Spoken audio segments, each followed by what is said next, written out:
Welcome back. I'm Nate. That's Tony. Today, we're recapping the entire fantasy football season by giving out our fantasy football awards. Before we get into that, we're going to do some sports talk. So, like we used to do back in the day, just talking current events in sports, giving our opinions on it. So, we got 3 topics there. Then we're going to give out awards.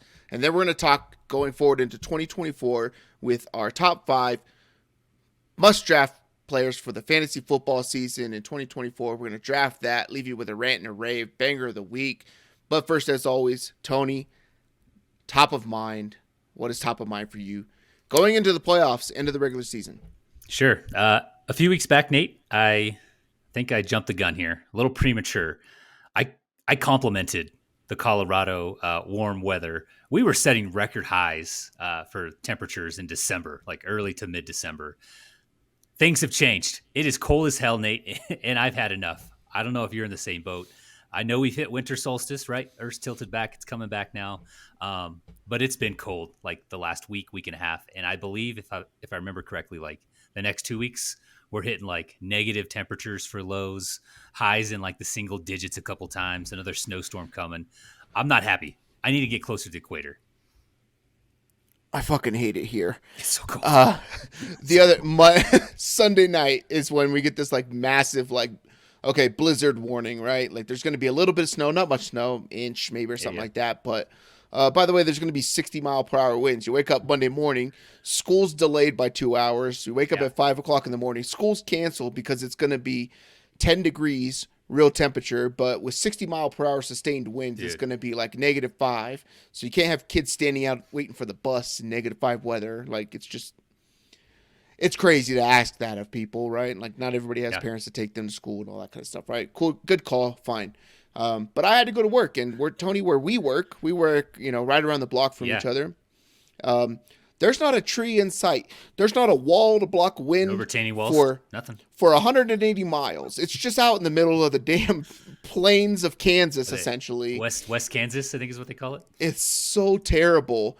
And I would literally, if I were like 60 pounds lighter, Tony, like if I were your weight, I think I would have fallen over. Like we have a good friend, Matt, who looks like Caillou. He's like 6'7", 160 pounds soaking wet or whatever like that. And I work in the same building as him.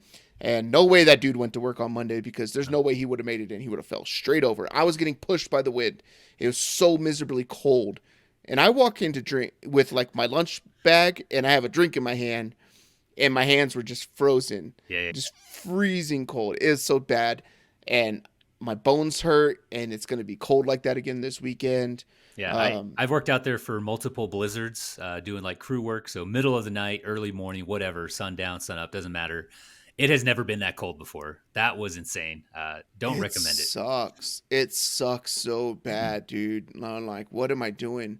Yeah. Like I talked the other day about how when I was in Virginia, just on a layover or whatever like that, in the Washington D.C. area, I was like, man, I really like this place. It's raining, but it's like 50 degrees and just raining. It feels good. Like all these different weather types. Colorado, we get like sun. It may only be 75, but you get sun that burns you. If you're outside and like for 15 minutes, it'll burn you. So you got to have sunscreen on even if the weather's not really hot. Or it's just freezing fucking cold. And I don't know if I can do it. My skin's never been paler. I agree. Top of mind for me. There's a lot going on in the NFL about coaching changes. A lot of people getting fired. Pete Carroll is, I don't know if he's like dismissed or relieved. I think it was a mutual thing for him not to coach, and he's going to be a part of the team. You got Vrabel getting fired. That was kind of surprising, but, maybe not or something like that. I don't think that's their problem. I think their problem is really the GM, so whatever that dude's doing to keep his job. Kudos to you, bro. You figured it out. Mm-hmm. Arthur Smith's gone. You got everybody else that's been fired in the NFL. Matt Eberflus looks like he's staying. They say he's going to stay, which more than likely means that Justin Fields is going to stay, which I'm excited about. Mm-hmm. I think that they need to keep both of them or get rid of both of them. They can't keep one and the other and bring new stuff in. I think it's going to be turmoil. So excited to see what the Bears do. But really, and we're recording this Wednesday night, Nick Saban retired today at the age of 72 years old from the University of Alabama. Arguably the greatest college football coach of all time. I remember the day that Nick Saban became the Alabama head coach. It was in January of 2007. I was down in Nolens, for the Notre Dame LSU Sugar Bowl game. Jamarcus Russell's senior year. The dude was throwing from his knees 80 yards on warming up, threw from his knees 80 yards down the field. It was crazy. Brady Quinn's last ride, all this kind of stuff, right? Went to that game, and nobody at LSU could give a shit about talking crap to Notre Dame fans. We became the best of friends for that weekend because during the day before the game or the day of the game, I think it was the day of the game, Nick Saban announced that he was going to be the Alabama head coach, and he had coached at LSU prior before going to Miami into the NFL. So it was like betrayal. All the signs were about Nick Saban and stuff like that. I'll never forget that day. It was one of the coolest times that I've ever had in my life, being in New Orleans for that game and being able to experience what that's like in LSU football and all that kind of stuff inside the Superdome right after Katrina. But I'll never forget that day. And it's crazy to see the dude going. And I think the craziest thing is realizing that the dude's 72. He looks good. He looks so damn young. A day over 69. My dad's 73. He looks like he's 40 years older than Nick Saban. Like I was just talking to this guy on the phone. You heard a little bit of our conversation as we were getting on here, as I was finishing up with him. But my dad looks like the crypt keeper compared to Nick Saban. The guy looks good. Interested to see what he does if he gets into media or anything like that, right? Like, then you got a little bit of a taste of it, talking college football on, he's every Wednesday on Pat McAfee show. I always find that segment interesting to, pick into his mind and stuff like that. But interested to see what he does going forward, if he does anything, or he just relaxes and enjoys time with his wife, right? One of the greatest college football head coaches of all time, and it's been an honor to be able to watch him coach that team in that university. So, interesting times, but coaching and Nick Saban's on my mind. Let's move into the sports. So we're going to talk about 3 topics before we give our fantasy football awards for the season. The Saints ran it up this last weekend, Tony, against the Atlanta Falcons. They were up 41-14, and the Saints line up in victory formation and decide to run it straight up the gut with Jamal Williams to give him his first touchdown of the year after leading the NFL last year in touchdowns with the Detroit Lions. Your thoughts on this play, the whole situation, Arthur Smith getting pissed off at the end of the game, or Jameis and the whole team saying, screw it, we're not going to kneel it like the coach says, but then getting in the formation so the coach doesn't call a timeout. What are your thoughts on the whole situation? I have 2 things to say about this. Number 1, Arthur Smith's last action as the Falcons head coach was being a dickhead on live TV, and I think it couldn't be any more fitting for Arthur Smith. If you've watched any interviews or listened to him on podcasts, just short clips of him, he's just unnecessarily hostile towards everybody. Mm-hmm. And I think that act only works if you're Bill Belichick from 3 years ago and prior, right? So Arthur Smith since been fired. So congratulations. Your last time on camera was being an asshole. B, second thing here, B, anyone who has watched more than one red zone drive for the Saints knows that if Dennis Allen is calling a play on that part of the field, Taysom Hill would be the one sneaking it in. Mm-hmm. So Arthur should have known the players were the guys who called that one for Jamal. So I really have no issue with it. You don't want them to score 40 points. You don't want them to sneak at the goal line. Play better defense. I think it's as simple as that. They stumped that game. I guess I got two things, or 3. 1, Tyrann Mathieu should have just ran it in. He stumbled down so that they could kneel it, so he wasn't running up the score or anything like that, right? But you take it to the house. In that situation.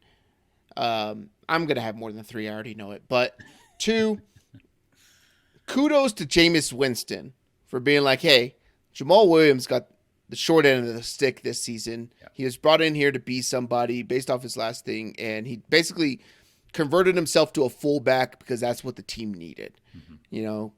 Classic team dude. Everybody loves him. He didn't have a touchdown. Let's get him a touchdown. I think they asked Dennis Allen, hey, can we get Jamal a touchdown? He said, no, kneel it. And then Jameis went in the huddle, hey, you guys want to get him a touchdown? And everybody agreed, yup. Okay, This is what we're going to do. Good teammate. I get it's a shitty thing to do. It's a kind of a dick move right, in the general sense of football, and Whatever. but only from the fact that they lined up in victory formation. And that tells the defense, hey, we're conceding the play, so maybe people get hurt. Whatever. It's the last play of the season, essentially, right? But that's the only thing I would say is like, hey, you did it in victory formation or whatever. But I get it because the coach would have called a fucking timeout, right? And probably would have took Jameis out or whatever like that. I think it was great. I think it was fun. I think it meant something to all the players. And then it was awesome to see Jimmy Graham post on his socials, and he came out and posted, hey, we all made the decision. It wasn't a coaching thing. We did it. And basically talked about how great of a teammate Jameis is, how everybody looks up to him, and Jamal Williams. And then basically his last line, plus fuck the Falcons.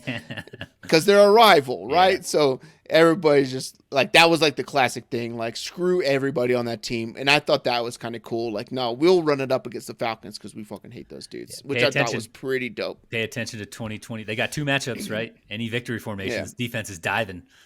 Yeah. They're diving. Yeah, that is the only concern is like, hey, what's coming from the defense when you do victory formation and you're actually taking a knee?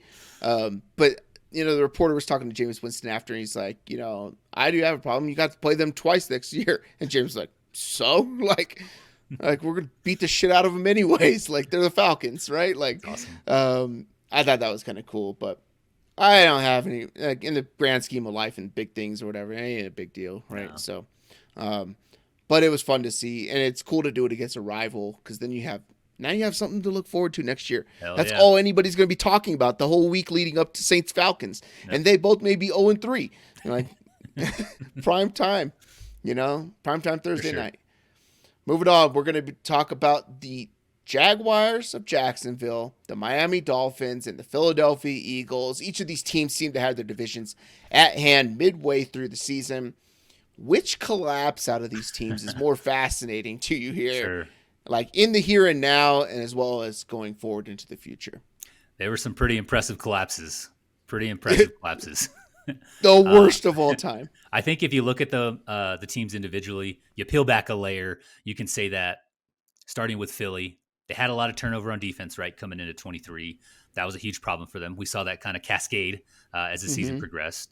They also lost their offensive coordinator, got a head coaching gig. They lost their defensive coordinator. He got a head coaching gig. So I feel like that combination was the reason for kind of that snowball effect.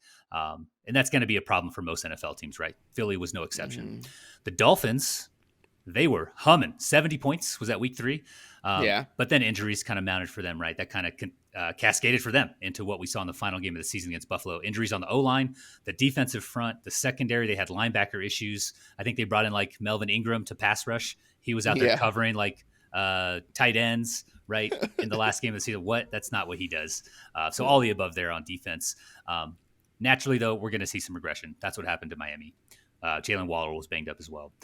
The Jaguars, that was largely the same team, same coaches, and they dropped 5 of their last 6.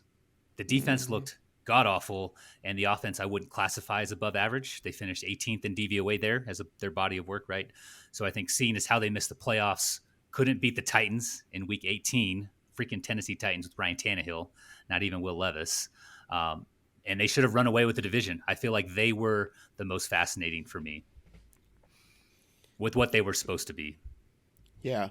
The Dolphins, I'll chalk that up to injuries. Like, it's tough to have like cycle through your entire offensive line and basically your entire defense. But their offense also sputtered, but I think some of that was to the offensive line too. But the Eagles, the thing with the Eagles that it's like there was a point in the season, and I think we mentioned it here. Either we were talking in private or I believe we mentioned on a show, and I was like, I think Jalen Hurts is hurt because they're not doing the tush push anymore. Like midway through the season, they stopped and they'd be like 3rd and 2, and they would line up in the gun and run some pass play and then punt it. And that's not anything that Philadelphia would do. Yeah. Or running the counter. I think they had like a pitch play out of the tush push, so they're kind of changing it up. They were doing stuff, right? And then they just stopped doing it. And it was like, oh, something's happening here. And then it's almost like they stopped trying to be a running team, like a run-first team. They stopped having those big long drive to start the third quarter, Mm-hmm. or near the end of the third quarter where and you moved into the fourth where you kind of just beat down and wear down a team or something like that. And they stopped doing that kind of stuff Mm-hmm. and went to hardcore pass and offense. Um, I thought that was pretty interesting. But for me, it is the Jaguars. And the big thing is like nobody in this division was supposed to compete. Mm-hmm. Yet the team who had the number 2 overall draft pick last year, got a rookie quarterback, rookie wide receiver, a team that underperformed drastically. They bring in an older middle linebacker to be the lead of the defense. Totally new coaching staff ends up winning your division while you're like, I don't know what they were, 8-2, something like that, 9-2 at the time. They were like way up there Mm-hmm. in the standings. They were like right there with the Philadelphia Eagles. They were somewhere up there, where they basically had to win one game in the last third of the season to end up winning the division, and they Didn't happen. choked. Yep. And Trevor Lawrence did not play well for the entire second half of the season. Offense that looked like they could do something this year, and then added on top of that Calvin Ridley into the offense, and the offense was stagnant throughout the tail end of the year, and they just couldn't get it done. Yep. I think there's in the now. I think the thing that was fascinating to me was the Eagles going forward future. I think it's going to be the Jaguars because they're going to have to make a decision on Trevor Lawrence, whether they pin it on him and they keep the coach, or they realize, hey, maybe this just isn't it, and we need a more, a different type of coaching scheme Yep. or offensive coordinator or whatever it is to run this thing. So that one is fascinating to me going forward because they got another year to figure it out, and their window is going to close because they have a great offensive coordinator in Houston, a great quarterback, good weapons, good scheme, good system. They started running the ball near the end of the year. The defense started playing better. They have one of the top 5 safeties in the league in Jalen Petrie Mm-hmm. in his, I believe it is his second year in the NFL. Dude's a stud. And they have one of the better defensive-minded coaches as their head coach, and they are building something pretty special down there in Houston. So for the Yep. Jaguars going forward, it sucks because I like me some Trevor Lawrence, and I've liked him for a long time. And the Golden Boy and the next Andrew Luck, Peyton Manning type, like this guy who's been lauded for his entire, Mm-hmm. Upbringing. Him and Justin Fields were together until they got to college, and then Justin Fields had his transfer out of Georgia and some turmoil with that and not winning a national championship. Trevor Lawrence won it, I believe, in his freshman year. So. Mm-hmm. Um, They took a big step back. It's a big step back this year. big one step back for 2 steps forward. I don't know what those sayings are. New year, new Jags. Let's talk about one of our favorite players in the NFL, a guy that we've loved since dynasty draft time and all that kind of stuff. Puka Nacua ends up setting the rookie record for receptions and receiving yards, all while C.J. Stroud leads the Houston Texans to the NFL playoffs. National Football League professional Houston Pretty good. Texans in the Yeah. playoffs Pretty good. after having the number 2 overall pick, which we talked about earlier in last year's draft. Who do you believe should get the award? Who will get the award? What are your thoughts on Offensive Rookie of the Year? So there's definitely a case to be made for CJ Stroud. He helped transform that team from, what were they, like a 2 or 3 win team last season, 2022, into a division winner and a playoff bound team, right? Wild card weekend. They got a home game. There's more than that, though, with Tank Dell coming in, D'Amico Ryans coming in, Bobby Slowick. They got Will Anderson. Jaguars implosion certainly helped. But for me, and I'm not being biased here, Nate, I think the season Puka Nacua had is even more impressive. He sets rookie records. You mentioned it for catches with 105 as a rookie and yards with 1,486, so just missed 1,500.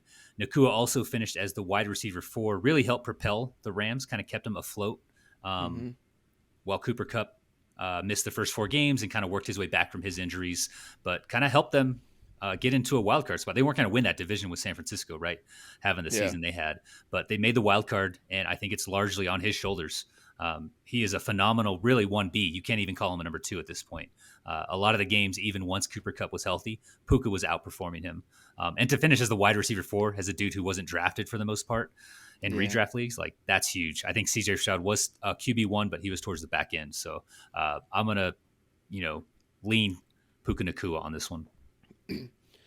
Yeah, I think that CJ Stroud ends up getting it by voters and stuff like that because it's a quarterback and it's the Houston Texans. And touch the ball every time, whatever. Yeah.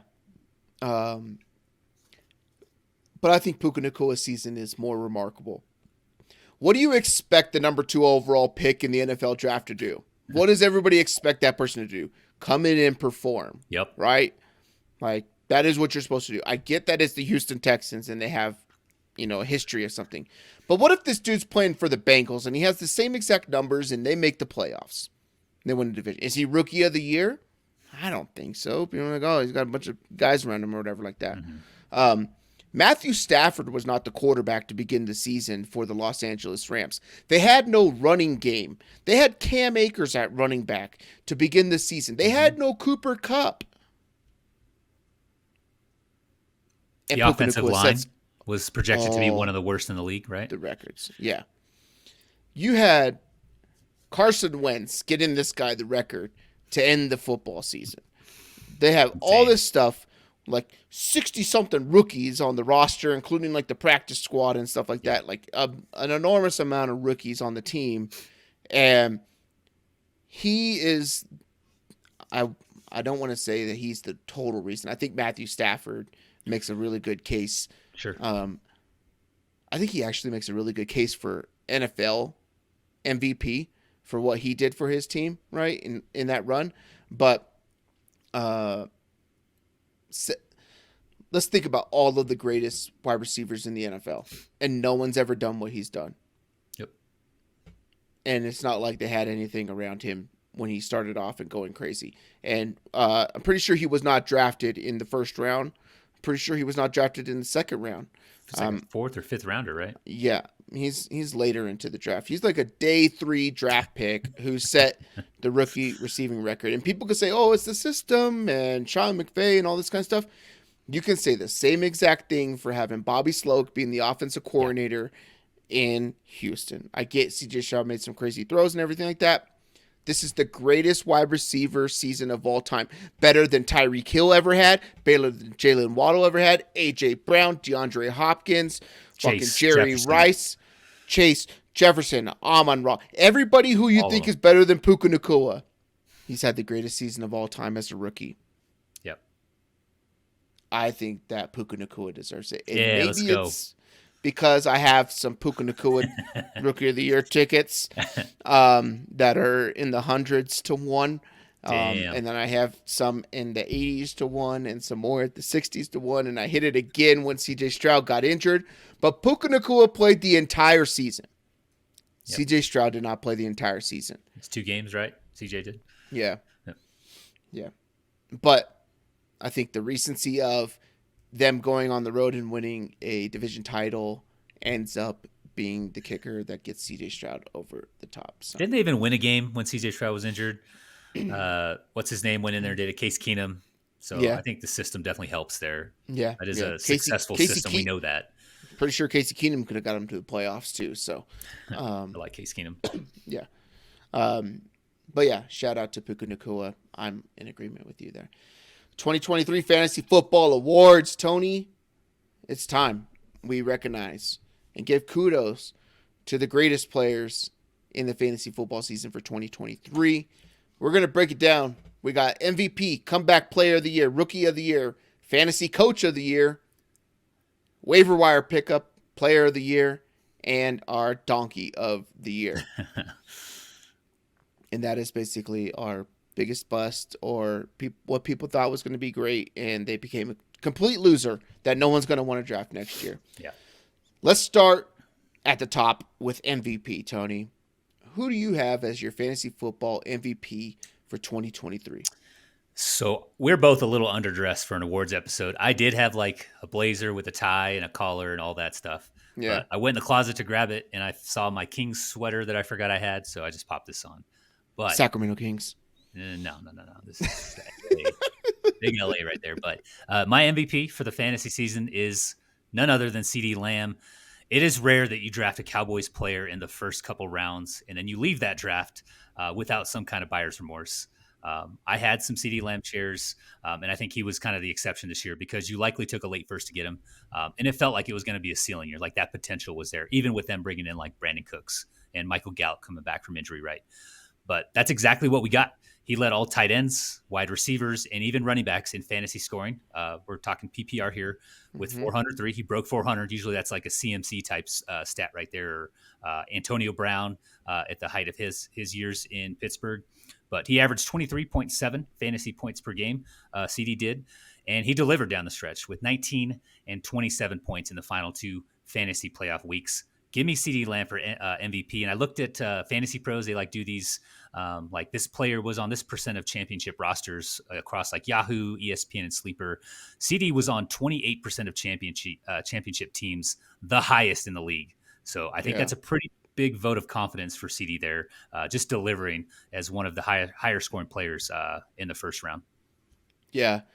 CD Lamb had one game under 10 points, and that was against the San Francisco 49ers in week 5, right? I think you got your numbers a little mixed up because you had 15 in weeks 15 and 16 there. 15 against Buffalo, he had 19, so this is full fantasy playoffs. 28 points in week 16 against Miami. Championship week against the Detroit Lions in week 17. 17 targets, 13 catches, 227 yards, a touchdown for 43 points. I missed that one, yeah. 43 points in championship week. When you needed a player, he performed better than anybody. I have some agreements with CD Lamb. He had 34 points against Seattle Seahawks, and then he went for 3 straight weeks after their bye against the Rams, Philly, and the Giants for 43, 30, and 41 points. Prior to the bye, 20 points, 27 points in week 2 against the Jets. Man, CD Lamb, good candidate. My top 3, I kind of went with him. He was one of the players that I was debating. And my other one was going to be Christian McCaffrey. Good year. So many more points from number 2, from number 1 to number 2. And I think there's something to say about that. But he also hurt you in your fantasy championship because he ended up getting injured, right? So I deduct some points there. And what I ended up going with, I ended up going with a quarterback. Okay. And we talk about the importance of the quarterback position and how many points they score and everything like that, right? And I ended up going with Josh Allen. And the reason I go with Josh Allen is because, was he a top-tier quarterback? Yeah. Was Mahomes picked over him? Yes. Was Jalen Hurts likely picked over him? Yes. Did people like me like Herbert? Yes. People like Joe Burrow coming back? Yes. People like Lamar Jackson? Yes. Right? There's all these other quarterbacks in that range. But the one to prevail, while everybody talks crap about him and how he's a lousy quarterback and turns the ball over and not my MVP hashtag in a group text about sports betting in the first quarter of a football game, before he throws up a fucking 30-burger with 359 yards, 2 touchdowns on the ground, 2 touchdowns passing, my MVP is going to be Josh Allen. And it's solely because at the top of that ranks of where everybody else drafted their quarterbacks, he excelled, ended up being the number 1 overall scorer in fantasy football, just outscoring CD Lamb, right? But he was such a big gap between him and number 2. If you had Josh Allen, you watch the games and you're like, man, this guy turns the ball over. A lot, yeah. We got 3 interceptions in week 1. We got 2 interceptions in week 10. We got 2 interceptions in week 18. And they look bad. They look bad interceptions. One of them right after what should have been a touchdown or a pass interference in the end zone against Dawson Knox, and they don't get the call. And the next one just throws it, and they're like, man, this is a bonehead move. But Josh Allen, week in, week out, you could count on him, and you could struggle to count on a Patrick Mahomes. Joe Burrow getting knocked out for the season. You struggle to count on Lamar Jackson. As good as Lamar Jackson is perceived to be, the dude doesn't put up stats. A lot of it's on the ground. If he gets a touchdown on the ground, it's very beneficial. Not really all that great at passing the football, with the forward pass, and that's what quarterbacks are meant to do. My MVP will go to Josh Allen. I probably would have, if you would have picked somebody else, I probably would have went with CeeDee Lamb. But I wanted to give a different one and give some shout outs to Josh Allen. And I hope that he wins the NFL MVP for getting his team into the playoffs. Just like we said he would, Tony. Just like we said he would. And a lot of people, I saw Pat McAfee tweet about this. Nobody before the Chiefs game was talking about how the Buffalo Bills would make the playoffs and win the division. Pat McAfee watched the show because on picking winners, me and Tony talked about it and bet them at 80-1 to win the Super Bowl. And really made all the exactas and all that kind of stuff. So we got a pretty good hedge opportunity. But you know what? Continue to just be on ESPN, defaming, whatever, Jimmy Kimmel or whatever you guys do on that show now. So you notice how all the friends that come onto the show get fired? Like Arthur Smith got fired this year. Vrabel, friend of the show, fired. Nick Saban retires. Aaron Rodgers can't shut up. Like, gee, I want the Jets to lose so bad next year. Mostly because, okay, this is my one little rant in the middle of this. Go for it. Fun part of the show. Article comes out on ESPN. I just read the little headlines or whatever, and it's like Rodgers for Jets to turn it around, no BS in 24 or whatever, right? And the article's talking about you got to eliminate all the extra BS and all this kind of stuff. While this dude's feuding about whether or not some dude's on the Epstein plane or something like that on national television and is the biggest, you are the biggest BS in this place. Mm-hmm. You're the reason Hard Knocks came in. You're the reason why Alan Lazard and Randall Cobb and all your backup crony quarterback who stinks, who can't threaten your job, and everybody else, Nathaniel Hackett's the offensive coordinator. You're the reason why the Jets stink this year.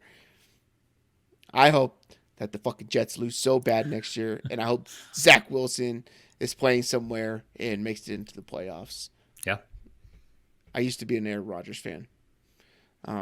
Not so much. It's gone downhill pretty quick. It's unfortunate. He's from where I grew up. He went to community college like 20 minutes north of me, and I'm like, man, that was like our pride. I got to see him play at Cal, everything like that. You got to put the shovel down at some point.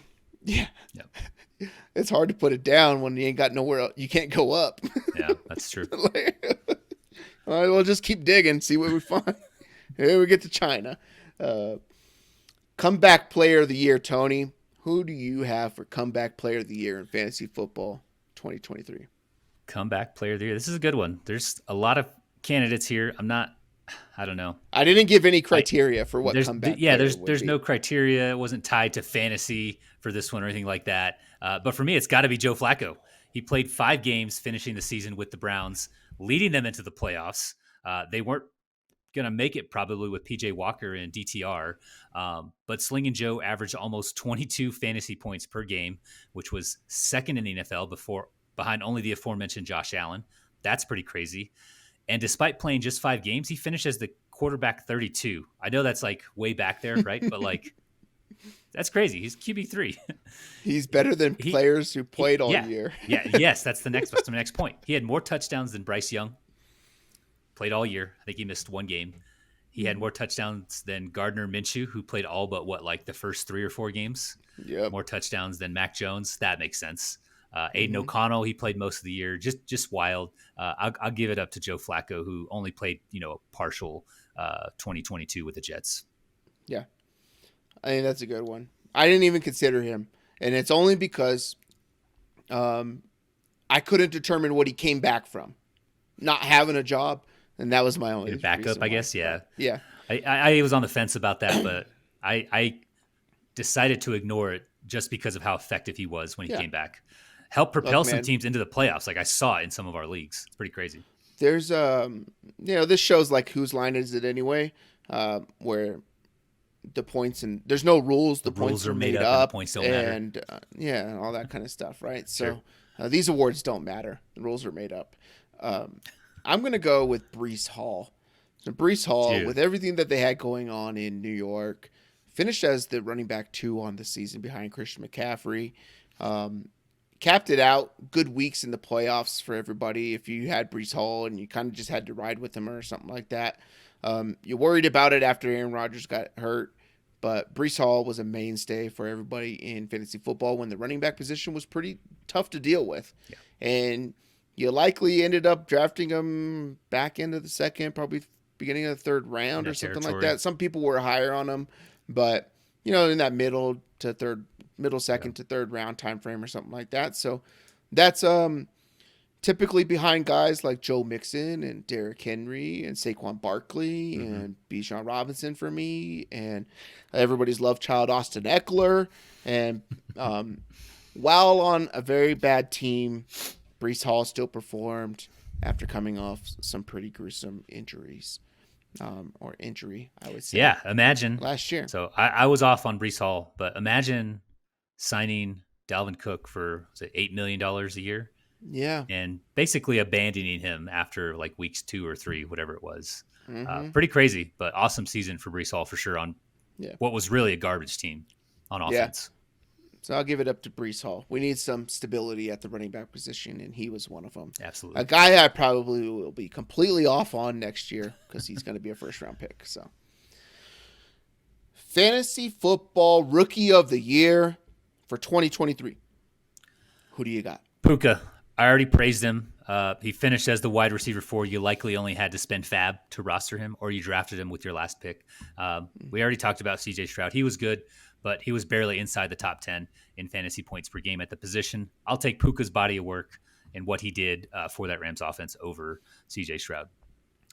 CJ is going to get the other award more than likely, so I'm going to give this one to Puka here. Yeah. Fantasy Rookie of the Year has to go to Puka Nacua. Finished 4th in wide receiver scoring. It's crazy. 4th. I named off all the players earlier who are considered better than him. And next year, everybody will draft them over him again. It's all, people are going to still draft CeeDee Lamb, Tyreek Hill, as they should, right? Justin Jefferson, Jamar Chase. T. Higgins will probably get drafted over him. Like, there's going to be Stephon Diggs. 15 players that get picked over him. Minimum. Puka Nacua, easy one for us. Fantasy Football Coach of the Year. The coach that brought us fantasy value and that you value the most out of anybody in the NFL for 2023. I hope we're not on the same person. There were 2 options here, and coincidentally, they play each other wildcard weekend. So for me, the 2 options were Dan Campbell or Sean McVay. I went with Sean McVay. Coming into 2023, many people, including myself, probably including you, Nate, assumed the only player for the Rams worth rostering, worth any draft capital whatsoever, was going to be Cooper Kupp. The injury probably pushed him down a little bit, but you weren't really drafting anybody else. After he came back from injury, he was great, right? Well, we also got Puka Nacua, the wide receiver 4, and we got the RB7 in Kyron Williams. 2 additional ones at their positions that we could plug in every week and helped us win fantasy football playoff games and championships, DFS stuff, all that stuff. We won some prop bets based off these guys, but coming in, we were just thinking Cooper Kupp. We got 2 extra guys. Dan Campbell, that was like close number 2 for me with obviously Amon-Ra St. Brown, but both running backs had value. Sam Laporta had value. A good team there, but I think Sean McVay edged him out. Yeah. I picked Sean McVay as well. I thought about Dan Campbell just because there's so many of them, but we expected Amon-Ra to be something, right? Like in your league, I was surprised he fell to the middle of the second round because I had Tyreek Hill and Amon-Ra on the same team, and I thought it was pretty wild. That's nuts. But, it's stereotypical. People were wanting to draft him at the back end of the first round. People felt that, right? A lot of people were on Jahmyr Gibbs early on. I was not one of them. I was one of the guys off of him, and I was a big David Montgomery guy. Okay, David Montgomery's going to fill this role, get all the touchdowns. Worked out well. But we all kind of thought that. Maybe not everybody, but I was on that, and I think we were in the same boat of, hey, this makes sense. And there were some other people out there who were on Montgomery over Gibbs, but supported 2 running backs. And there was a lot of hype on rookie tight ends this year. People weren't drafting them high, but they were getting drafted. Sean McVay produced 2 undrafted guys in the majority of redraft leagues, right? Some pretty sharp people were pretty high on, basically having the backup running back to Cam Akers, because Cam Akers was the starting running back this season. We weren't buying it. I don't know about you. I wasn't buying it. And I went a whole thing with a friend in a group text that you were in about how this is the stupidest fucking pick you could ever make. And he's like, well, it's a 6th-round pick. Like, I'd rather not draft in the 6th round than draft Cam Akers, or whatever like that. And, well, look what he did at the end. Nope. And then he ends up getting traded and then getting hurt, and then it's over. Yeah. And you support undrafted fantasy value players that people can go out and get, or they see one game they can get them and people don't think it's a thing, and it leads people to championships. And Sean McVay did that with guys that nobody was talking about. So shout out to you, Sean McVay. A team that I thought would win about 4 games this season, and I think a lot of people thought offensive line, they don't have a good defense, and he figured it out to where they could put up fantasy points like no other team, I believe. So shout out to Sean McVay. Congratulations on winning our fantasy football coach of the year. Waiver wire player of the year for you, Tony. A common name. We've been talking about this guy, CJ Stroud. So I had to look for players outside the top 200 players drafted. That's typically 12 players. Yeah. Your standard roster 5 to 7 bench spots. CJ largely went undrafted in redraft leagues. I don't think any of my redraft leagues he was drafted. Obviously, Dynasty, that's a different story. But if you waited for a quarterback or you grabbed a guy who got injured, we mentioned Joe Burrow, Justin Herbert. You could throw Deshaun Watson, Aaron Rodgers in there. You needed some quarterback help. And C.J. Stroud was a back-end quarterback one that you could have picked up for little to no fab relatively early on in the season. And he was starting for any team that picked him up at that point in the season. So give me C.J. Stroud for my waiver wire player of the year. Nice. Yeah, he was one of my candidates too. My only thing was that he was injured during the fantasy playoffs. So that wiped it out for me. And I'm going to go back to Kyren Williams. Shout out to the University of Notre Dame, just producing bruisers at the running back position, just dogs. But Kyren Williams, undrafted because nobody handcuffs running backs. And if you did handcuff running backs, you would have Cam Akers and Kyren Williams, but you didn't because nobody believed in that running back, backfield anyways with what their offensive line was projected to be. 100%. And finishing as a running back 7, as a waiver wire guy, and when running back was one of the worst positions, and it's going to continue to be one of the worst positions going forward. Moving on to the donkey of the year in fantasy football for 2023. Tony, who do you got as your fantasy football donkey for 2023? If you have a bunch of guys, you could just list them off because I think we got a lot. Well, I have one I think you'll approve of here. Nate, imagine for a moment you're watching our Bust Alert episode from end of August, early September, prior to the start of the 2023 season. You hear yourself talking about Austin Eckler having bust potential and calling us clowns. Guess what happened? Eckler finished as the RB26, and you drafted him inside the top 5. For me, it's Austin Eckler. Championship week, if you made it, you got a whopping 3.5 points. He was nowhere near anyone's championship roster, so don't even worry about it. So give me Austin Eckler as the donkey of the year. It's the donkey's edge. Imagine you're hearing about your interpretation of don't fucking draft Austin Eckler. He's a bum and you're a bozo if you draft him, and taking it as, hey, this guy could potentially bust. We gave you all the fucking data and the facts. He's not going to catch passes like he did. Let's talk about, let's see, Givenchy _ Dior 4 months ago. Eckler fell to me at 10th overall. I don't care. I'm taking him every time at 10. Let's see. I'm just scrolling comments. This is great for radio, but a lot of talk on your Breece Hall take in here. But eek. But yeah, a lot of Eckler talk, a lot of Gibbs talk because we talked heavily about that. There is somebody here. Is that you? Rob Cosentino.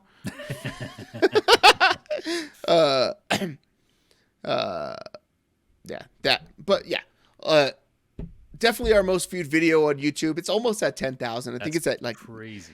9,950 something views or something like that. That's kind of what got us most of our subs right there.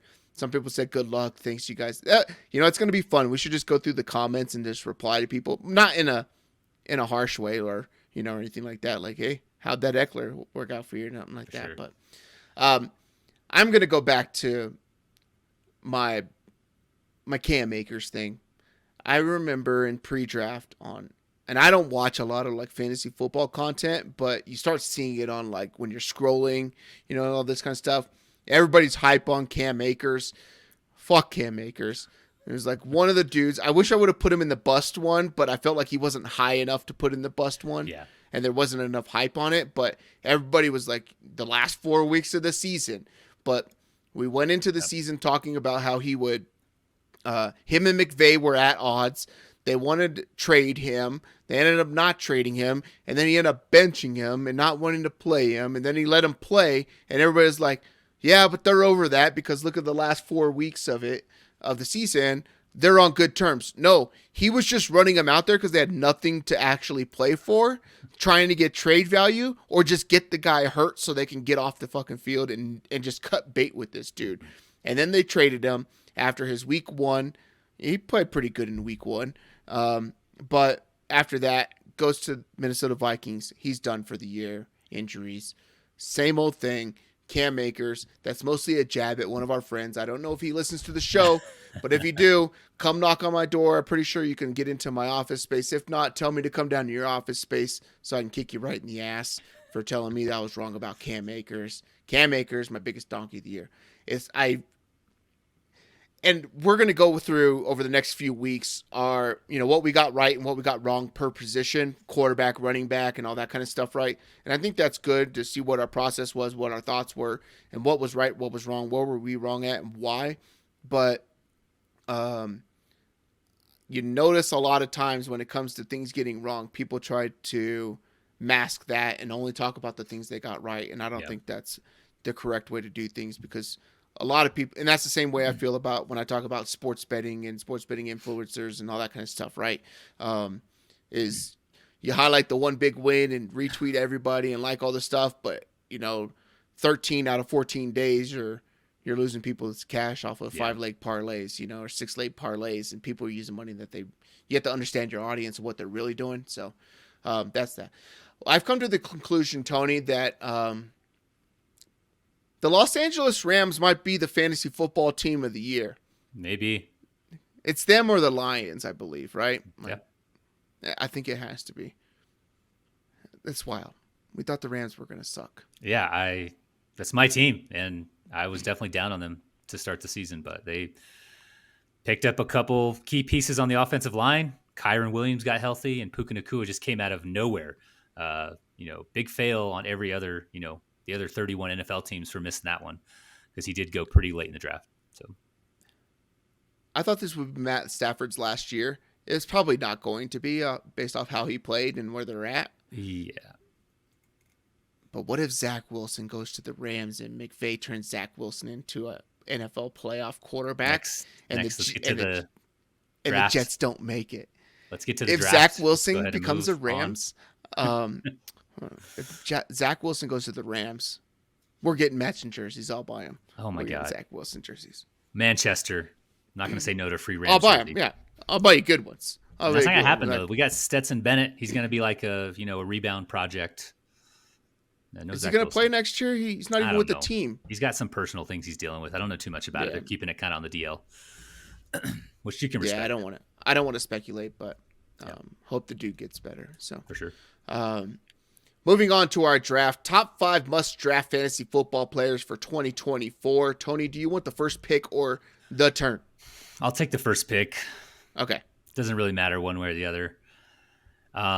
So there are like some ADPs out there. I think they're garbage at this point. It's just kind of, there's too much. There's like draft picks that need to enter the league, right? We don't know where they're going. Trades. We don't know where free agents are going. We don't know who's getting traded. We don't know who's going to get injured, right?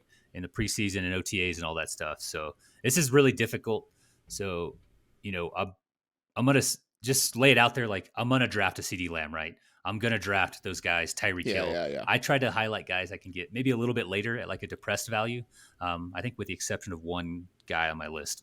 But for the most part, it's guys you get a little bit later in the draft. So the first one for me is going to be James Cook. Should be a value. And not only is he getting a lion's share of the carries, but after Ken Dorsey got shit canned, he kind of cemented himself as like a valuable pass catcher, and Josh Allen's willing to do those dump offs for him. There are a lot of designed pass plays for him too, screens and whatnot. Allen is also turnover prone, so it kind of behooves whoever's calling plays there to kind of run more of that offense through the running back. So I like the prospects for him. I think he's still not quite a household name, so I think his ADP is going to be still a little bit depressed, and I can see him being a value in 2024. So I will definitely have him highlighted on all my draft sheets.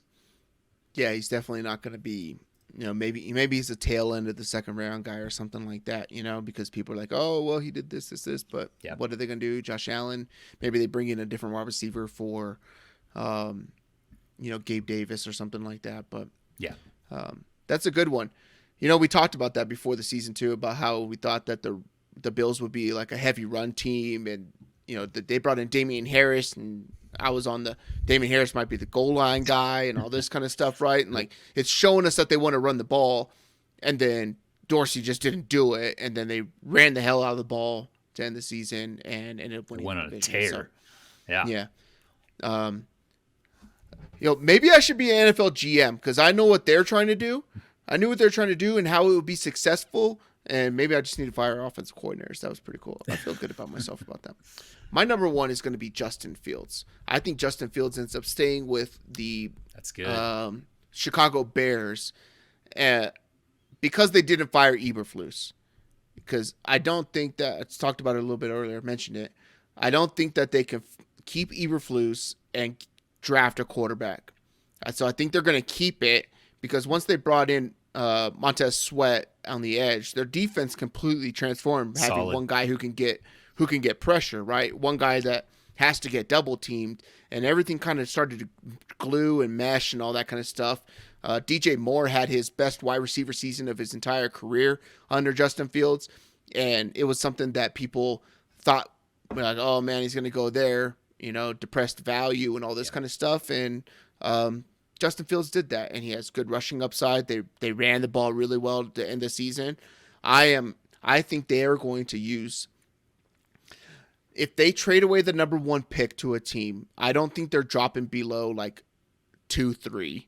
They're going to give it to one of those teams, and they're going to get a little bit of a haul for what they get for it to make sure that those guys get their quarterback. And then they're going to go as far back as they can. So I don't think they get past 3. And they're going to draft Marvin Harrison Jr. And then by drafting up at the top end, I think they're going to have more picks to trade back into the first round, and they're going to go draft another wide receiver, like dude out of Washington, dudes out of LSU and stuff like that. I forget dudes' names, but there's fucking monsters. Like this draft season is going to be amazing. The entire offseason is going to be amazing, but I like me some Justin Fields. He's going to be the guy that I want because everybody's going to still go for Mahomes because I think that the Chiefs are going to bring in a wide receiver. So they're going to get hype about Mahomes again. They're going to get hype on Allen. Jalen Hurts bounce back. Justin Herbert coming back with a new coach. Joe Burrow coming back off an injury if they still have T. Higgins. Probably not. Lamar Jackson. You're going to get Justin Fields around quarterback 7-10. I like this a lot. He's still on the Bears. I like this a lot, Nate. In that scenario where they trade out of that first pick, still stay within the top 3 or 4. Mm-hmm. Just based on the way teams have been doing this in the last couple of years, you're getting 1-2 extra first round picks. Yeah. In addition to the 2024 first round pick still, maybe some other second, third round picks or whatever. So you're going to get a haul. And if you pay attention to the way some of these teams are doing this, you're either trading for a Matt Stafford or you're using that rookie quarterback as kind of your window, right?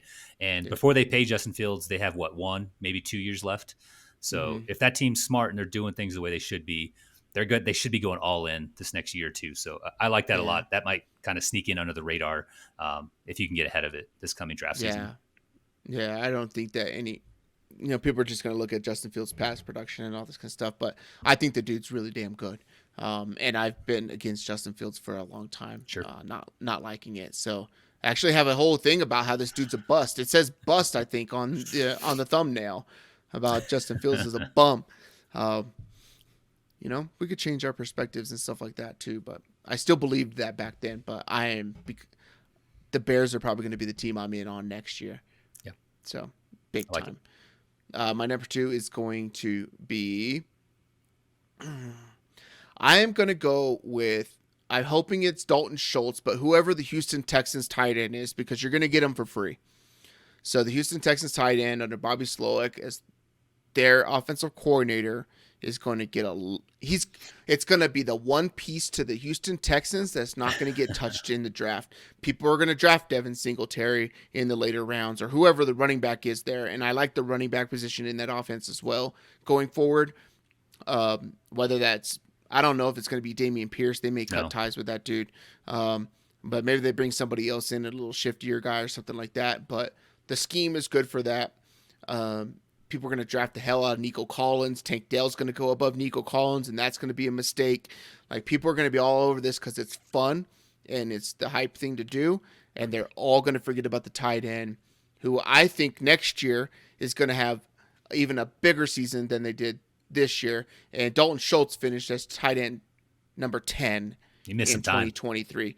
With missing time, I think that whoever that person is somebody that I want to have a piece of. So I'll say the Texans tight end, but I think it's going to be Dalton Schultz. I think he did a 1 year prove it deal, and he knew where he was going out of Dallas. He knew that this was going to be beneficial to him with a rookie quarterback in that system and what they've done with rookie quarterbacks in the past. Yeah. And the breakouts of George Kittle were in that. The breakouts of, other players that were in Washington and stuff like that. Logan Thomas, Jordan Reeds and stuff. It'd be wise of them, just given the state of their franchise, just winning the AFC South, to give him like a 2 or 3 year deal, right, Schultz? So, and he's going to be fairly cheap, right? Like, he's not going to have a massive market with all these young tight ends coming out of college. So sure. Yeah. Good pick. You mentioned, so my next pick here, you mentioned this guy, and I was a little worried you're going to switch and take this guy, Nico Collins. So I believe Tank Dell will probably go ahead of him, and I don't think it's deserving. Nico was the wide receiver 12 in just 15 games. He did that on 80 catches and 109 targets. Some of these number one receivers, you're looking at 140, 160 targets, right? So wide receiver 12, a wide receiver 1, on just 109 targets. Very impressive. Seems like a guy, though, who might slip a little further back because, again, like James Cook, I don't think he's a household name just yet. I think I'd also like Tank Dell if he wasn't coming off the injury. I think you're taking on just a little bit of risk there, though, with Tank Dell. And you'd also, just like Nate mentioned, I think you're probably going to pay a little more expensive price at ADP with Tank Dell. So we'll see where he lands at ADP. But for me, I think I'm going to target Nico Collins next year. Nice. As a cheaper, like wide receiver 2, wide receiver 3 for my teams. My next one here, you already went tight end, so I think I could probably lay off these guys. We'll keep on the theme of wide receiver 2, wide receiver 3s for fantasy teams. So still a little further down on the draft board. I'm going to go with Jaden Reed. So wide receiver 25 this season on just 94 targets, so even fewer than Nico Collins. And the dude, if you were watching Packers games last half of the season, really last like third of the season, he caught fire along with Jordan Love in that offense. Just superstar potential, running out of the backfield, running those screens, running down the middle of the field, down the sidelines. Like, I think he could do it all. Dude's electric. He had like a 2-touchdown game towards the end of the season, and he left after, I want to say, like the second quarter or something. So dude's a stud. Could be a superstar in the making. So give me Jaden Reed with my third pick here. Jaden Reed, it's interesting because he popped onto the scene because everybody's love child Christian Watson can't stay healthy still. He won't. Spoiler alert. Like, I don't know what to say. And he ended up filling that role, and him and Dobbs kind of maneuvered back and forth and all that kind of stuff. Dobbs became like a red zone target while Jaden Reed got a lot of stuff, as well. But Dobbs was like, hey, we got a 3rd and 2 at the 5. We're going to throw it in the end zone, go for a touchdown. That was where Dobbs got a lot of his value too. But sure, I like that Jaden Reed one. So seems like the Packers have found somebody at quarterback. It's amazing when you sit behind a really good quarterback for a couple years holding a clipboard, like the hit and success rate of quarterbacks. People always talk about, the Packers did it again. They're the only team that sits their number one, their first round pick, second round pick quarterback for 3 years before they let them play. Mm-hmm. And somehow it just clicks for them. Like people are surprised, like, this guy wasn't even a starter.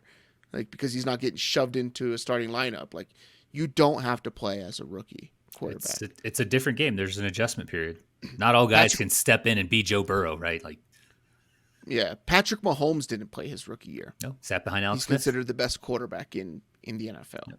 Yep. My number 3, I'm going to stay on tight end because I want to win positions that people aren't focused on. And my tight end is going to be Trey McBride. You son of a bitch. Trey McBride with the Arizona Cardinals. This is focusing mostly on coaching trees as well, coming out of, Jonathan Gannon coming out of Philadelphia and the things that they like to run. The tight end position for Arizona, if you could give like an underrated player of the year, position of the year, it would be the Arizona tight end. Zach Ertz was balling, top 5 tight end in the NFL in fantasy football until he got hurt. And then Trey McBride became the same exact thing. I wonder why. That's what they do in that offense or whatever like that. He's young, he's spry, he's big, he's fast. He can line up everywhere on the football field. And you know what's going to happen? Same thing in the Dalton Schultz category. People are going to want Sam Laporta. People are going to sleep on TJ Hawkinson. He's going to be a value next year. Yep. Travis Kelce, they're going to want Mark above Andrews. him. Mark Andrews, Dalton Kincaid, right? Jake Ferguson. I want to believe that Jake Ferguson will get drafted above Trey McBride next year. I'm gonna write that down and see if that's where ADP ends up being. But people are gonna love Dak Prescott and what they can do. I think the Cowboys make a big run in the playoffs. Ferguson catches a touchdown to win one of these games or something like that. People are just George Kittle. Everybody else is going to get picked at tight end, and Trey McBride is going to slide because he is not a household name, and he wasn't even a starter this last year, and he plays in Arizona, a dog shit team. I want tight ends and dog shit teams, tight ends and running backs, because they get dump off passes when you're down, and you got a fourth quarter drive, 2 minutes left or whatever, and you're just trying to score a touchdown, and the defense is in prevent, just kind of like, let's let the clock run out. And then you see Trey McBride get 4 catches in a row for 40 yards, and you scored 8 PPR points. By the way, he had a touchdown on 1 catch for 2 earlier. 15 points on the week. Let's go. Give me Trey McBride. My fourth one is going to be a running back who I think is going to get overlooked, and that is going to be Jerome Ford of the Cleveland Browns. That's good. Nick Chubb may come back, but this is the second time this dude's had his knee surgically repaired. He's old as well. He's older, longer in the tooth at the running back position.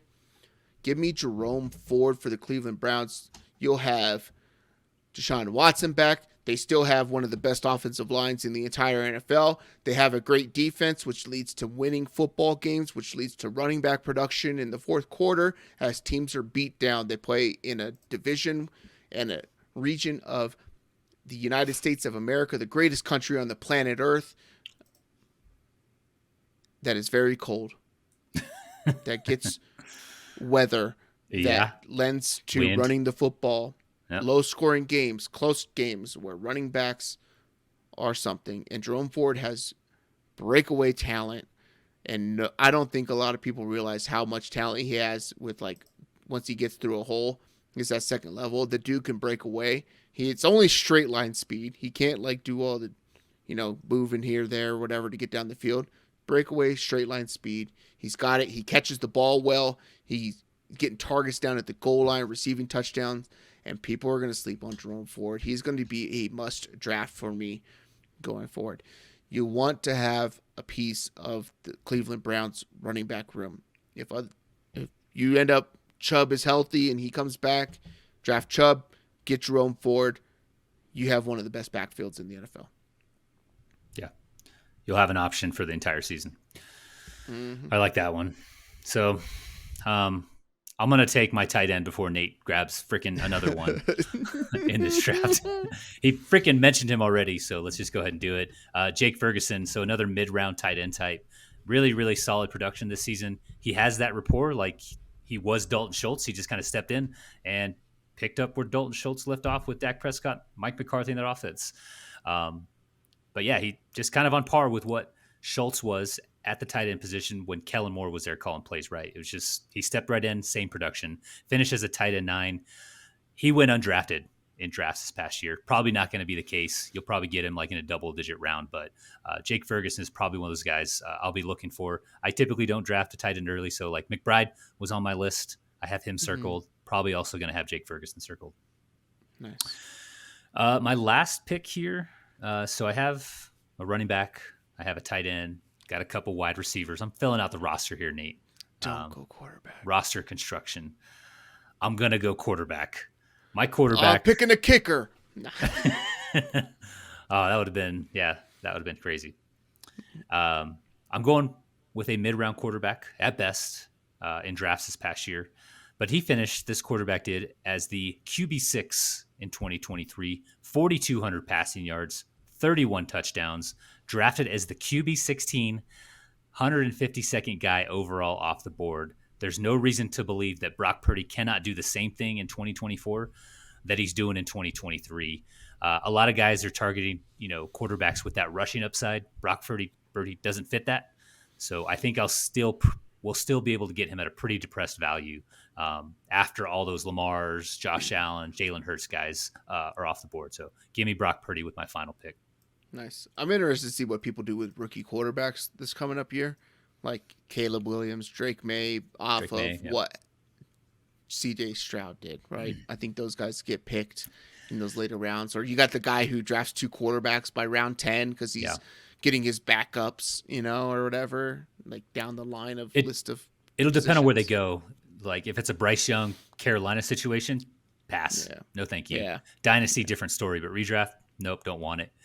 If one of these guys goes to like Washington or Atlanta, I might have some interest. Get those dudes very, very late, right? So it all depends on landing spots for me. Yep. My last pick here. Damn it, I got a few names. I already have a quarterback, tight ends, running back. Should I pick a wide receiver? I'm going to go with Rashee Rice out of Kansas City. And it's solely because I think that they're going to bring in a name, like a household name wide receiver. This offseason is going to be wild, Tony. One, you're going to have more coaching firings and coordinator firings and changes across the NFL than we've ever seen. We're going to be busy. It's going to be crazy for a coaching carousel. Free agency is wild this year with you got guys like Kirk Cousins on free agent, right? T. Higgins, Mike Evans. There's running back. I was drafting up a list today about this because I was like, I need to figure out all these tight ends and we'll hit them all. Or I was thinking tight end, but I need to see who's all moving around per position, and we'll hit those in our position recaps episodes and stuff like that. But there's going to be like 20 big-time fantasy football player names that are going to be on the move, and it's one of the greatest NFL drafts for skill position players that's been out there. You haven't seen a mock draft in years where it's like not loaded with offensive and defensive fronts in the top 15, 20 until this year when it's all position players essentially and like a tackle from Notre Dame. That's how wild it is for this draft. There's going to be so much talent coming to the NFL. And I think that the Chiefs end up bringing in another wide receiver, a well-known name in the NFL. I could see them going and being like, we'll get T. Higgins as a free agent, right? Something like that. Oh, that would kill Nick. Nick's a big Bengals fan, calls it Burrowhead, and oh man, that would be so good. But I'll go Rashee Rice because I think that while people are excited about him, he's not super fast, he's not flashy, he's like Larry Fitzgerald almost, right? Where he knows how to get in position, he's got good hands, he can catch the ball, he's reliable, and I think they built a good rapport, and I think other people are going to want the other guy that Kansas City brings in next year.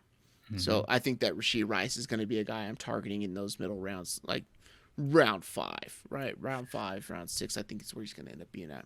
Yeah, and how much longer is Travis Kelce going to get like the lion's share of the workload? Like, yeah, we're probably seeing the tail end of it right now. I know he's had some health issues this year, but honestly, it's not going to go up from here, right? So a lot of those targets are now going to be spread out in that offense. So I like it. Yeah, he was on my short list.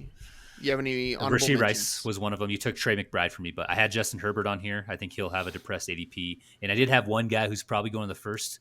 If he slips, I'll probably be interested. But Bijan, I think he's like one of the very few young running backs who could be a workhorse type, right? So I'd be very interested in Bijan if he is able to slip back a little bit. Nice. I have Devon Achane.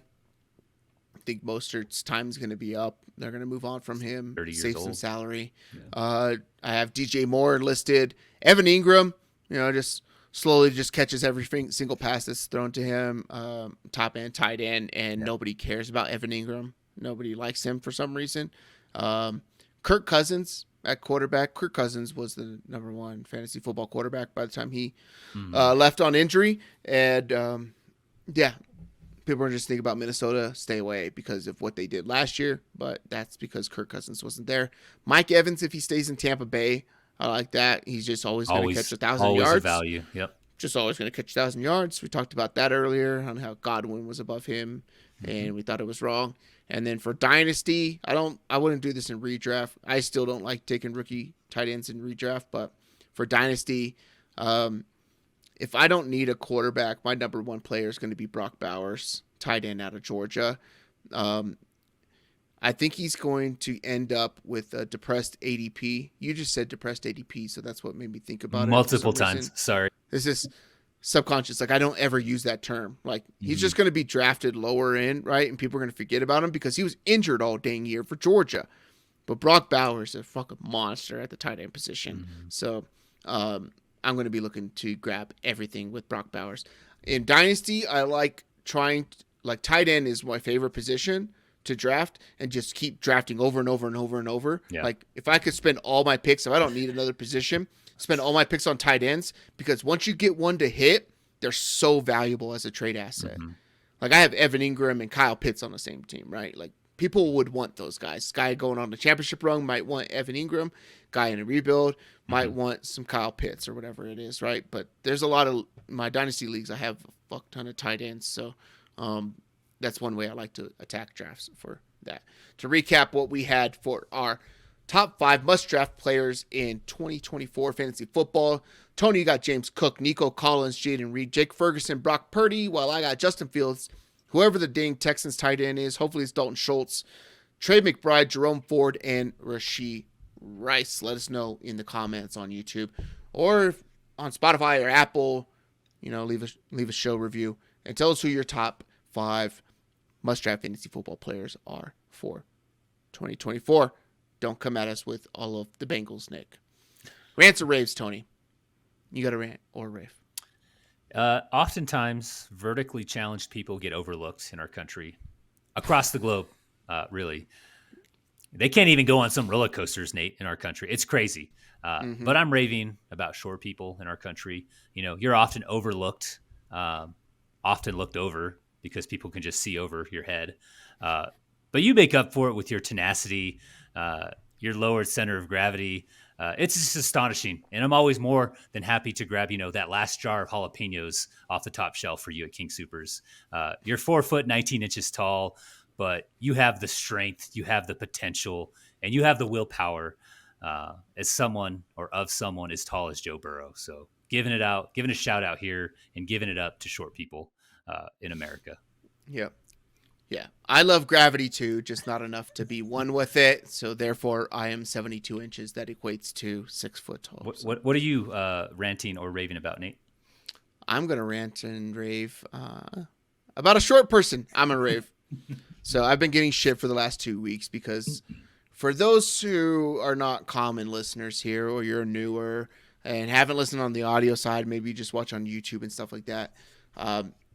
This podcast started as a way for our league mates to get to know each other more because we had people that were geographically separated. Most of us have done the Lord's work for this nation for a little while here or there, and we all move around and do other things, going forward as our careers go along. So we started to do that. And then we started talking fantasy football a little bit. And then we started just talking regular stuff, just getting on there, talking with the buddies, bringing some sports, bringing some pop culture, whatever it may be. And then it's kind of formed into me and Tony doing something that we like doing and figuring out how we could be better at predicting fantasy football or sports betting or whatever, because we're interested in that stuff. And the other guys stopped coming on. So we said, hey, let's combine our two shows. Tony, you started a show for that, but it was all about the league. We used to do championship weeks and custom episodes, and all we talked about was our fantasy football league, kind of like the show, The League, and that's where the name Taco Corp Fantasy Football comes from. But our champion this year, Sir Nick, his team name is Three Penis Wine. I just want to give a big rave shout out to Nick. Nick won our league this year. He's been hounding me for 2 weeks. You haven't even mentioned me on the show. I told him last year that he has to call me daddy because I have more championships than him in fantasy football. He wants me to call him daddy now, or else I owe him $5 Venmo every time I don't, because he won a championship. But I will say that it sounds whatever. This league's championship is a great thing for Nick this year. For those who don't know Nick personally, Nick's been through one of the wildest year and a half that I've ever seen out of anybody. He's been through a lot of stuff, dealt with a lot of things, went through a divorce. I'm good to say that. I'm going to talk about everything, but ended up going through a pretty nasty divorce, and I've been there as well too. He raises his son. He's a good dad, a great dad, an involved father, a great guy. When I had nothing going on for me, I was going through my divorce. I quit the military. I got out. I didn't have a job. I was living on the other side of the country. Nick said, hey, do you need a job in Colorado? I was in Virginia, Washington, D.C. area. And he said, I got a job if you need something. I said, yeah, I'll take it. I kind of just need to be around my friends. And he got me in and got me on my feet from a job perspective, so that I could start making some cash. I had to fly back for divorce court, all that kind of stuff. It went through it. Nick stuck by me. He shaped my job to where I didn't have to travel as much, even though the job involved travel. He made it so I only had to travel when my kids weren't with me, and I have, for the listeners, like my kids, I was granted custody of our children, so they go see their mom on breaks and stuff like that. And Nick's in the same boat now, but he helped me through all that to make sure that I could be there for my children and all that kind of stuff. And I owe a lot to him for that. It means a lot to me. I remember when I came back and the judge granted that verdict or whatever like that, I was at work that morning and I left to come home to get on a Zoom call with the courts in Virginia. And I heard it. And then I had to go back to work because I needed to work my hours so I get paid so I could pay my fucking lawyer bills. And all I did was go up to him. I didn't say anything. I just walked in, gave him a hug, said thank you. And then he kind of knew, okay, like he was kind of shocked, like what's going on. But then I told him, and he helped me out through a lot of that. And I think that I was able to help him through his process of going through it. He had a lengthy one. He used to reach out to me a lot for, hey, what do I do in this situation? How do I handle it? Because I've already done all the stuff that you're not supposed to do and learned from it. So I can help guide him. And then as he did dumb stuff or said dumb things or text dumb things, I'd be like, yeah, it's probably pretty dumb, right? Like, but here's how I would rephrase it, whatever, right? So, real good friend, been through a lot. Sort of feel like he needed this one. Like when you go through a lot of that kind of stuff, you need one thing. I know that his son listens to it, and it's cool because his son joined our league this year with my daughter. And they managed a team together, and we've talked about that extensively too. So for a kid to be around and see what your father went through, and you get to join something that your dad likes and enjoys and stuff like that, and to get to see him succeed after the year that you guys have been through, I think it's pretty fucking awesome. Oh, yeah. And Carson, if you're listening, your dad's a good dude. You should look up to that dude. And you should be proud that that dude's your dad And it's cool that I think it's just cool when your kids get to see you succeed at something or win at something, where it just gives you this like superhero power of I want to be like my dad. Yeah. And I know Carson has a lot of that in him too. So congrats to Nick. I raved about you. I will see you at work tomorrow, and I'm never going to talk like this about you again. That is the one and only time. But I don't think that this championship could have came to a better person at a better time in what they have going on in their life. So you know Carson's looking down on his dad, and he's really picturing him as a hero.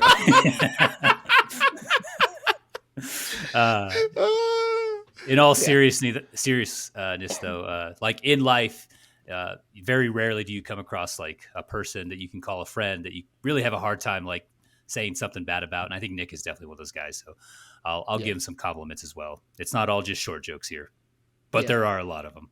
Yeah. If we were to tell short jokes, Nick. it'd probably just go right over your head anyway. So it doesn't really matter if we do it or not. That's a good one. Anyways, thanks for listening to the show. Thanks for subscribing. If you're not subscribed right now, go ahead and hit subscribe on YouTube or on whatever podcast platform you're listening to, and leave us a review on any of those. Let us know what you want to hear. If it's a bad review, I don't really care. Just tell us what you would like to hear, what you would like us to think about or talk about, because that helps us figure out new things to learn, right? And new angles and stuff like that. I hear, or if you like other players that are must drafts, or you don't believe someone's a must draft, like, let's talk about it. Let's figure it out. We're not really like combative people. I know Tony can get like that in the comments, but it's really just to get a reaction out of people because he's a troll. So don't take any of that stuff personally, and give the show a thumbs up, but let us know what you want us to go over. I heard Neil deGrasse Tyson. I was listening. I'm into this podcast called Diary of a CEO. I don't know if you've ever heard this or seen it. It's a good YouTube feed, right? But Neil deGrasse Tyson was on it, and he talked about the books that he reads. And he reads books specifically that go against anything that he believes, that are stuff he absolutely knows nothing about, or the things that people believe that are completely opposite, so that he could broaden his mind to what other people think, and maybe it changes his mind or helps him open up his thoughts or whatever like that when he's figuring out where the next planet is in the cosmos. So I think that's what we like to do too. It's what I like to do, like new stuff, figure it out, different points of view. Mm-hmm. Maybe I don't know something, right? I'm big into coaching and offensive lines, and people don't like that. So, and I miss out on players like good players. Let's just say that. But let us know, give us some feedback, and we'll shape the show to those type of things, right? Gives us thoughts and ideas. Tony, anything else for the people before we get out of here? It's only been an hour and 20. This is a girthy one for sure. Congrats, Nick. You took me out, I think, in our first round of the playoffs.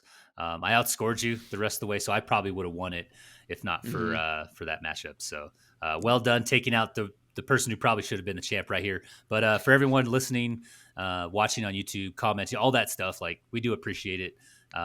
Nate's mentioned like the subscribers, listeners, all that stuff. It's kind of grown quite a bit in really our first year doing it together. So we'll probably continue to do it together next year. Just because of some of the support we got. So we do appreciate it. And good luck in all your fantasy endeavors, sports betting endeavors, all of the above. Yep. It's encouraging when you get a little bit of positive feedback, right? And we got a lot of it for what our channel was. Oh, yeah. In that August, September timeframe. I think we agree. We only had like 30 subscribers, and now it's like almost 230. So it's pretty cool. So we're going to be making football content all year long, because the NFL is so good at keeping everybody engaged with what's going on and stuff like that. No. We're going to have shit to talk about the entire time. And leading up, our preseason stuff will be a lot longer into the summer for what we're going to end up doing. But I think that I have some ideas. You'll probably have ideas on different things to look at. Always. And how do we figure it out, right? Let's figure out the puzzle. Okay. So thanks to everybody out there. Banger of the week. You can listen to this in concert with the episode only on Spotify. It'll be like a B-side or track or something like that for the episode, so you'll see 2 of these episodes. But banger of the week, I think it coincides with what we're talking about, Nick. I'm also emo because I didn't win this league, and I lost in your league, Tony, and then I lost in our combined dynasty that you're in, when I would have smashed by like 40 points in the championship week, and I had absolutely no touchdowns in week 16 in order to get into the championship round. It happens, man. Taste of Ink by The Used. Oh, it's good. For Tony, I am Nate. This is Taco Corp episode 130. Love you, buddy. Bye.